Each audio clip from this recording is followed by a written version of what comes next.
নামাজের মধ্যে প্রথম রাকাতে সূরা নাস পড়ে ফেললে করণীয় কি? এই কাজ অনেকে করে ফেলেন। প্রথম রাকাতে কি করে ফেলেছেন?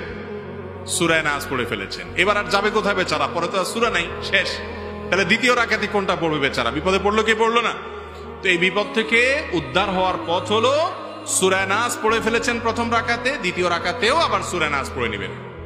দ্বিতীয় রাকাতে আবার কি করবেন?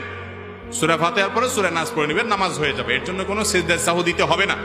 সাধারণত কোরআন তেলাওয়াতের আদব হলো, নিয়ম হলো, আপনি ধারাবাহিকতা রক্ষা করে তেলাওয়াত করবেন, উল্টা তেলাওয়াত করবেন না। প্রথম রাকাতে সূরা নাস, পরের রাকাতে কুল হুয়াল্লাহ পড়লেন বা কুল ফালাক পড়বেন, এরকম উল্টা পড়বেন না।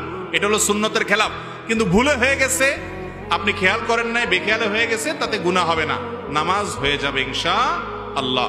এটা নিয়ে খুব বেশি পেরেশানির কোনো কারণ নাই যে হায়রে সূরা নাস পড়ে বা দাঁড়িয়ে কোন দিক যাবো, কোনো অসুবিধা নাই। আবার পরের রাকাতেও কি করতে পারেন? সূরা নাস ডাবল পড়তে পারেন, নামাজ হয়ে যাবে।